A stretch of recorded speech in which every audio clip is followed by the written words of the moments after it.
Hey everyone, thanks for tuning in to another video episode of Getting Cheesy with Van and Jeezy. I am Van. I'm Cheezy.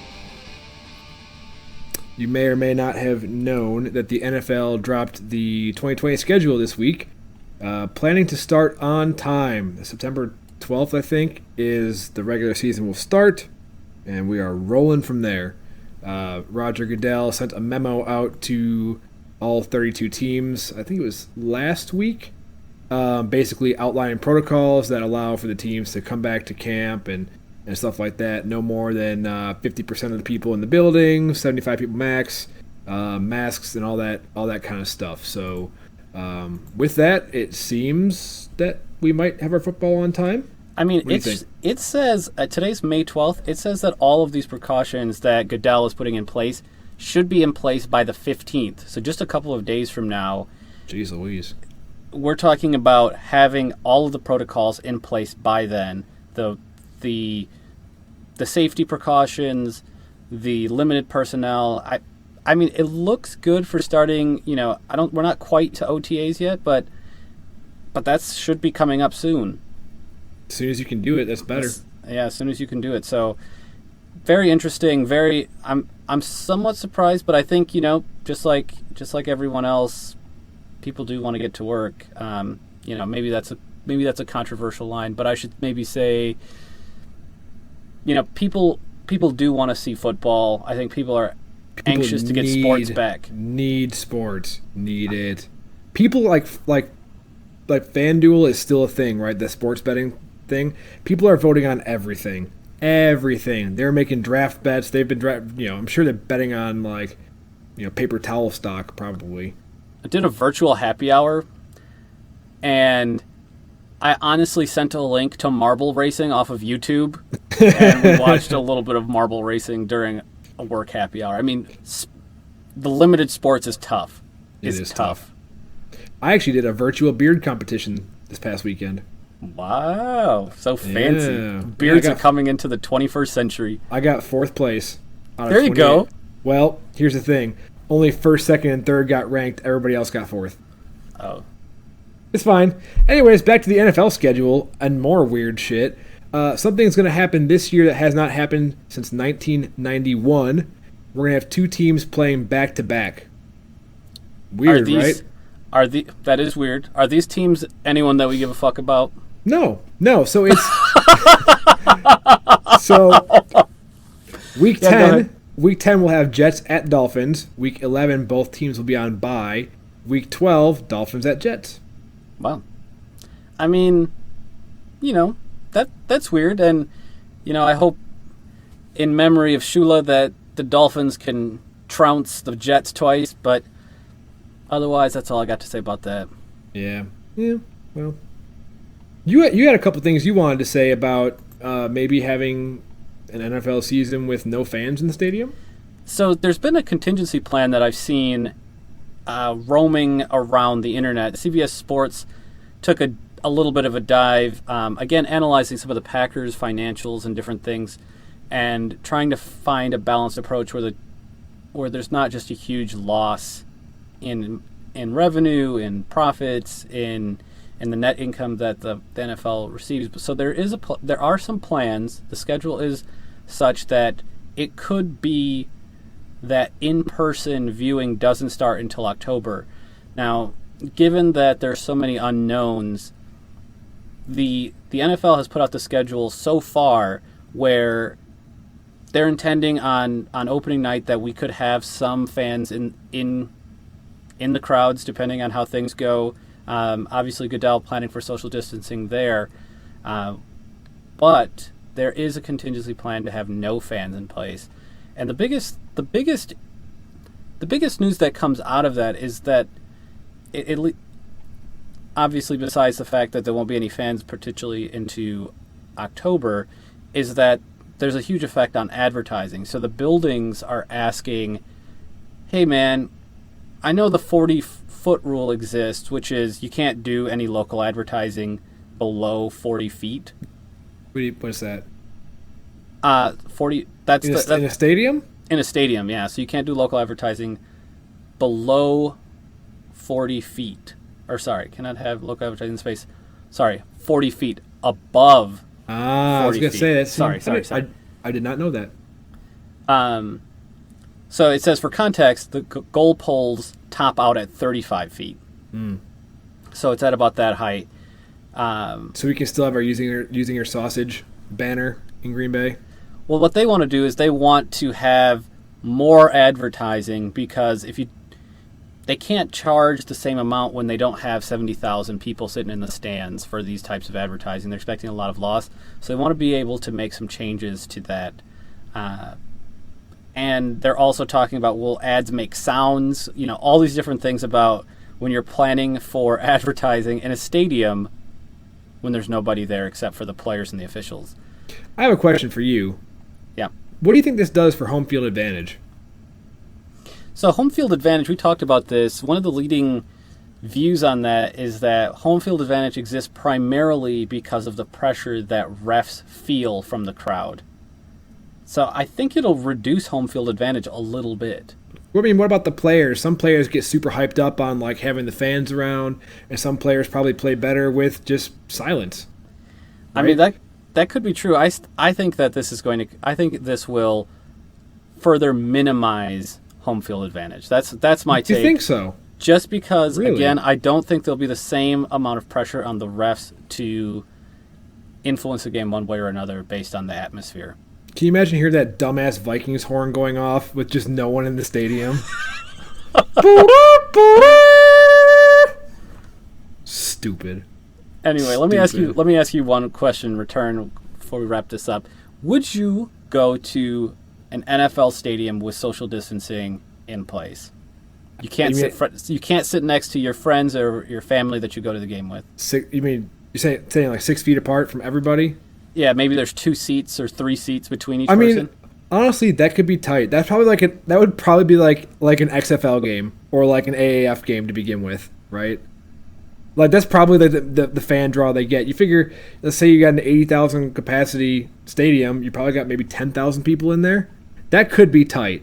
That could be tight. One last closing remark before we close this section out. One big thing that I didn't cover is many crowds have 45,000 up to 45,000 season ticket holders. There's stipulation that they would get first chances at social distancing, and it might come down to a lottery where they don't have enough safe seating for all season ticket holders to attend. I mean, I feel like if we're doing that, you might as well just say no one can come to the stadium. It's just I'm number like 300,000 on the Packers waiting list. I forget where I am. But if I was like about to get my tickets that year and I got shafted because I was on the lower end of the totem pole, I'd be upset. Yeah, I hear you. We'll see how it goes, and maybe we'll get some football starting on time. And now I'm cheesing my way back to you, Van, with a burning cheese inside. It's time for some Packers. Nice. Before we start this section, we're going to take a deep dive into the Packers schedule, but I want to put out a couple factoids there, fun little facts I found this week. Since 2008, Aaron Rodgers and Brian Bulaga are the only 2 Packers who were first-round picks to start on the offense. It's insane. Just insane. Only 2 first-round picks have started on the Packers offense in 2008. The other small factoid that I love, and it kind of ties in with the video I found again from last year of David Bakhtiari just chugging beer like it's water, right? T.J. Lang, former offensive lineman for the Packers, was quoted as saying, "We once stayed in the Lambeau parking lot until 4 a.m. drinking beers after we kicked the Vikings' ass." I mean, I love, this is Wisconsin, baby. Have a brew, kick the Vikings' ass. That's what we do. That's exactly right. I love it. So, as we mentioned in the previous episode, if you haven't seen it, go watch it. The NFL released the schedule last Thursday. So this year, 2020, our schedule will go at Vikings against the Lions at home, at Saints, Falcons at home, Week 5 bye, which is stupid early. And then we've got at Buccaneers, at Texans, Vikings at home, at 49ers on Thursday night.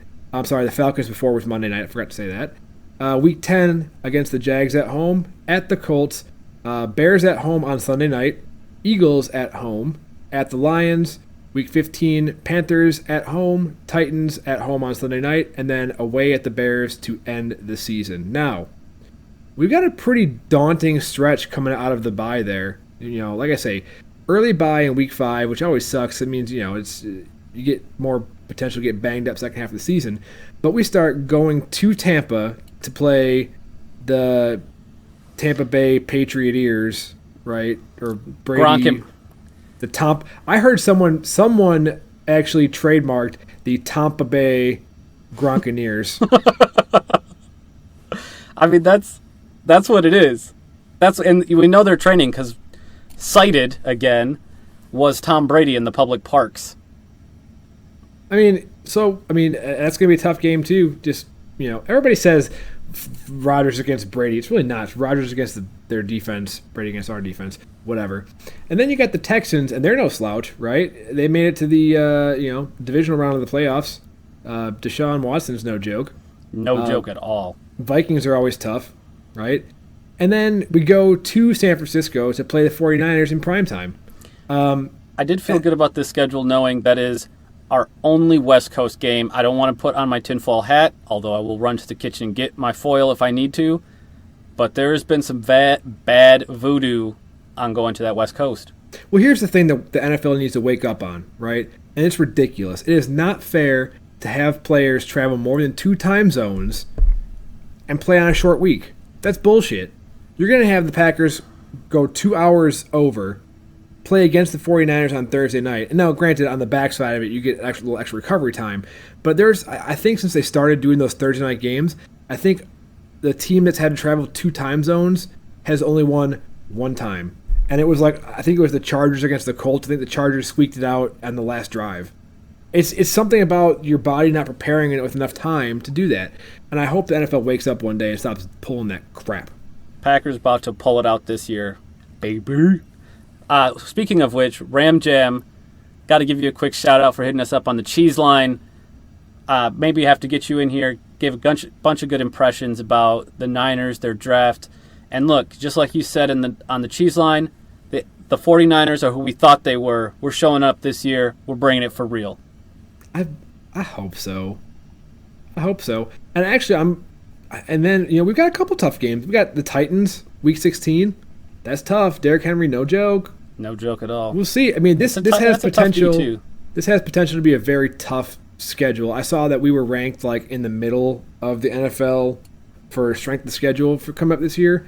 But obviously, divisional games are tough, and honestly, the start of the season's not that easy either, right? At Vikings, divisional game's tough. Week 3 at Saints on Sunday night. That's tough. It's tough. They're going to be good. And look, here's what we have to see. We drafted this way. Now we have to see it show up. We drafted a team that we're expecting a lot of people to make big jumps this year. If they step up, this is a season where I can see us going deep in the playoffs. We're going to take these games that could be close, and we're going to win them. If these people don't show up, these people don't make that step up, we're going to be looking like a team that hopefully looks well coached, but is not ready to be where it is. All right, to where it's going. Just to close out here, rapid fire. Saints, win or loss? That might. I rapid, can't do it. rapid, I can't rapid, do it. I can't rapid. even do it. No, timeout. I can't even do it. I don't Buccaneers. even know. At Buccaneers, win-loss. Win. At Texans. It's going to be a close game. Don't know. Coin toss. At 49ers. Coin toss. Come on, you're not good at these rapid fires. At Titans at home. We're going to beat the Titans. All right, last thing. What's our record going to be at the end of regular season? I'm going to guess 10-6 this year. I'm thinking 10-6. It's not going to be the 13-3 we saw last year, but it's going to be 10-6. We're going to go into the playoffs, and we're going to have a team. It's every year. When the weather gets cold, we make that push, and I think we go deep in the playoffs. I'll give it 11-5. Everybody's going to bitch because we didn't go to 13-3. But we'll save that bitching for another day.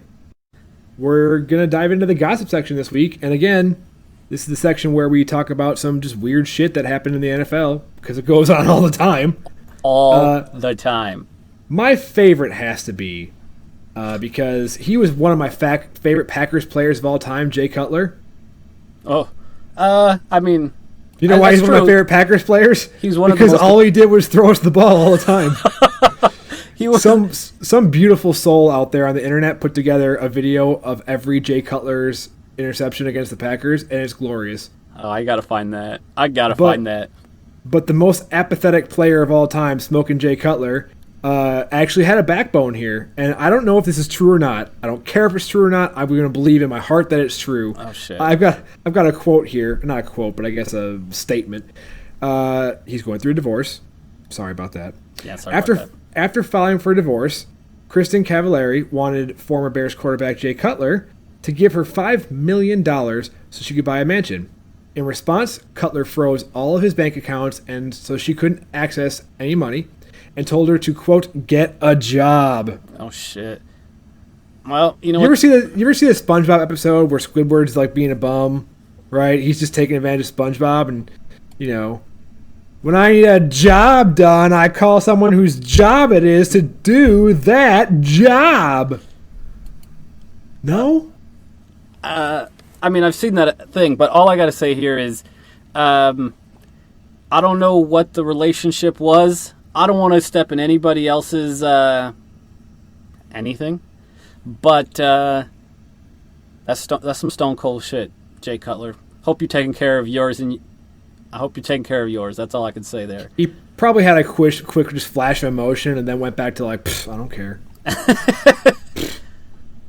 Take care of your own. This might be the first time this season we're doing it, but we're going back to the TMZ well. Ooh, you know I love the TMZ well. Headline: NFL star held at gunpoint by wife in blow-up over alleged cheating. Who's the NFL player, you may ask? Who? Former Legion of Boom member Earl Thomas. Oh, dang. The article starts with the line, NFL star Earl Thomas is lucky to be alive after cops say his wife held him at gunpoint with a loaded gun less than a foot from his head after she caught him cheating with another woman. So she used Snapchat to find out that he was at a nearby Airbnb rental. First off, if you're stupid enough to still have your location services on Snapchat, you should be ashamed of yourself. I mean, I don't know. You don't use Snapchat, so whatever. Look, whatever. Let's not get into my personal social media usage here. You mean non-existent? Don't worry about that. I share the Cheezy podcast, don't I? That's right. Anyway, she grabbed Earl's own gun, 9mm Beretta, and she says allegedly she was just going to scare him. She didn't realize till after the fact, after the confrontation, bullet in the chamber, ready to rock. Ooh, I didn't read that. Yeah. Oh yeah. Ooh. And sorry, go ahead. No, I was gonna say, the cops identified her. She was wearing an orange sweater, had a knife in her hand as well, chasing Earl Thomas, who had a pistol in his hand around his vehicle. Cops said they drew their weapons and ordered them to the ground. The next line from TMZ is a doozy. That's when the investigation began and things got wild. Wild, you say? Wild. Apparently, again, the whole Snapchat thing. I guess Earl Thomas went to an Airbnb, right? With his brother. What the fuck? And they were doing the nasty with some people. Yeah, other people. No, not together. They were doing the nasty with some other women, and it's not clear 100% what's going on. All I can say is Nina Thomas, Earl Thomas's wife, very nice looking mugshot here on the TMZ website. Like, I don't expect people to look like that. Like, if this is immediately after she confronted her husband with a gun, chased him around with a bunch of naked people around, she looks pretty well composed here. Chased him around with a bunch of other naked people around. I mean, I'm just saying, like, I look at this picture. She's just like, she just looks like relaxed. Like, it's like it looks like it could be her photo on her badge for work, right? Like, yeah, minus the bars on her jumper there. Minus the stereotypical cartoon, like black and white striped prison outfit. Anyway, Well, it says that Earl Thomas was not arrested. Nina was hit with an emergency protective order requiring her to stay 200 yards away from Earl and his mistress. In case you didn't know, in Earl Thomas language, that's 2 football fields away. It's pretty far, actually. Yeah, that is pretty far. What if you're both at the grocery store? Like, what happens? Somebody's got to go.